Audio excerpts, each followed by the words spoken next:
Hey, what's up, everybody? Jason here again. We're going to continue our series on the topic of exile and empire. And this talk I've decided to call God is Dead, Long Live God. And we're going to talk about resurrection. We've talked about the death of God quite a bit and the implications of the death of God and the crucifixion of Jesus. And it's about time we turn a corner and start to talk about the issue of resurrection. But we're not going to be talking so much about physical bodily resurrection, but we're going to be talking about resurrection along the lines of the theme of this series, Exile and Empire. Exile being a suspicion of empire, a suspicion of strong theology. And so I'm going to be talking about the way resurrection functions with regard to this exilic type of expression of the faith that I've been talking about throughout this series. First, a quick recap of what we've seen up till now, particularly in the last couple talks. We talked last time about God's own atheism and the fact that, piggybacking off of English journalist and writer G.K. Chesterton, who lived at the end of the 19th and into the 20th century. And I quoted from his book Orthodoxy, in which Chesterton had some really, really fascinating things to say about the cry of dereliction, the cry from the cross on the lips of Jesus when he said, my God, why have you forsaken me?" quoting Psalm 22, verse 1. And Chesterton insisted that Christianity is, as it were, the only religion where, and he says, pick a religion. Let all the atheists, in the world pick any religion they want. And he says Christianity is the only one where God, for a moment, seems to be an atheist. He even goes as far as to say that for God to be holy God, he must be a rebel as well as a king. And the reason he says that is what he says right before that: omnipotence, meaning all-powerfulness, God having all the power, omnipotent. Omnipotence, Chesterton said, makes God incomplete. For God to be holy God, he must be a rebel as well as a king.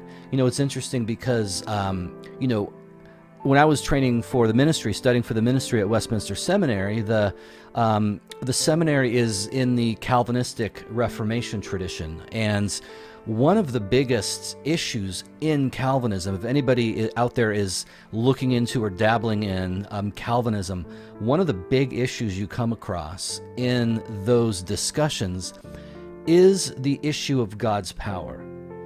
People often charge Calvinists and the Calvinist God of being aloof and, uncompassionate, unconcerned with people. And there's some truth to that caricature. It's not completely true, but there's some truth to it. But see, in the Calvinist mind, the worst thing God can be is weak. And so there's a sense in which you get from Calvinists, I can deal with a God who's a bit of an a-hole as long as he's not weak, right? And so from Calvinist perspective, it's like there's no sense in which God can will something without also bringing it to pass. God isn't just wringing his hands hoping that people believe the gospel, but instead God is sovereign, and so he is the one who initiates the call of the gospel. He's the one who, by the Holy Spirit, awakens the heart of the sinner so that he is able to respond to the call of the gospel, so that at the end of the day, those who are saved attribute their salvation to God alone. Soli Deo Gloria. To God alone goes the glory. And so there's this sense in which the love of God, the compassion of God, the concern of God, all of that can be sacrificed on the altar of God's power, right? God cannot be weak. He has to be strong. He is the all-powerful, omnipotent God. And so that is how you explain issues like, why are so many people not Christians? Why are so many people, going to hell when they die, allegedly? Well, it's okay. Don't worry about it. It's all God's will, right? And so God ordained, in the same way that God ordained the salvation of the elect, God has also in some sense ordained the damnation of the reprobate, those whom he did not choose, right? And so there's this whole emphasis on God's omnipotence, on his all-powerfulness. And so it's interesting to hear G.K. Chesterton talk about the fact that, in Christianity, especially as displayed on the cross of Calvary and the death of God, omnipotence, as it were, diminishes God. To simply say that God is this all-powerful, aloof, governor of all things, the foreordinator of all things that happen, the one who sits above history and just watches his will transpire, unsurprised, unconcerned, disinterested, as it were. For Chesterton, that diminishes God. Christianity sets itself apart in that to be omnipotent actually lessens who God is, according to Chesterton, and I think he's right. And we talked about that in our last talk. There's only one religion, Chesterton says, where God, as it were, becomes an atheist.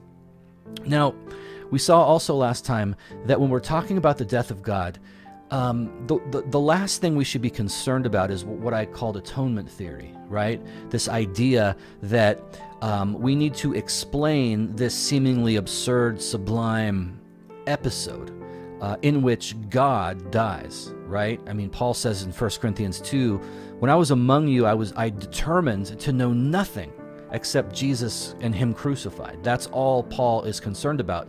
The folly of the cross, the word of the cross, which is foolishness to those who perish. And so as we saw last time, the last thing we should be concerned about when we're considering an episode as seemingly absurd and as sublime as the death of God, the last thing we should be worried about is like, how do you explain this? What's the explanation? Because it seems to demand an explanation, right? Because how can God die? This is what was such a stumbling block to Jews, the idea that the Messiah could be subject to such a horrific, shameful death, namely the death on a cross. Well, as I said last time, it's okay to let the absurd stay absurd. It's okay to let the sublime be sublime. In other words, to seek to explain it in a rather kind of glib, blithe way is demonstrating a lack of seriousness concerning the subject matter, right? It'd be like, imagine going into a bookstore, a Barnes & Noble, and you're looking at, a European 20th century history, and there's a book on the Holocaust, but it's a Holocaust for Dummies book, one of those like little pamphlets, Can you imagine like treating an episode in history that is such a huge, tragic thing as though it's something that you can just write a little pamphlet about it. Here's what happened. And you explain it in just a few pages. It's a little bit offensive, and it's a bit counterintuitive. You at least want something that's going to purport to explain the inexplicable to be a bit longer than a pamphlet size or a Holocaust for Dummies sized book, right? And so we talked about last time that atonement theory is not as important as we make it. You pick up any intro to theology or Christology textbook, and there's going to be, there's the ransom theory, the moral influence theory, the satisfaction theory, the idea that, as we saw last time, God is punishing Jesus for our sins so that he doesn't have to punish us, and then he in turn imputes to us his righteousness in the same way that he imputed to him our sin, right? I mean, you can find verses to shoehorn this any atonement theory you want. You can shoehorn it in there and find enough verses to seemingly agree with what you've already decided is true. But as we said last time, at least when it comes to radical theology and this exilic posture that I've been encouraging us to strike, that's not the way. That is not. It's not as important what this means technically or theologically, but instead to sit existentially with this, and that's what I want to kind of keep continuing to unpack and flesh out in this series of talks. So it's not about the atonement theory as much as it's about the death of the entire system. And we saw this from Colossians chapter 2, verses 13 to 15. The entire system according to which there is an external sacred object that can fill our void, that is what has been put to death on the cross. Paul says that in the crucifixion, in the death of Christ, God put to death that entire system, that entire handwriting of requirements, those legal requirements that were set against us. This idea that, you are missing something, you can get that void filled if only you do X, Y, or Z. And that entire system, according to which there's a sacred object just around the corner, just over the horizon that we can get to if we just tick the right boxes, push the right buttons on that vending machine, you'll get the sense of love and joy and peace, fulfillment, and lasting happiness that we want. That entire system has been crucified. That, I think, is the more significant takeaway from Calvary than what theological explanation has been offered for this absurd, sublime event.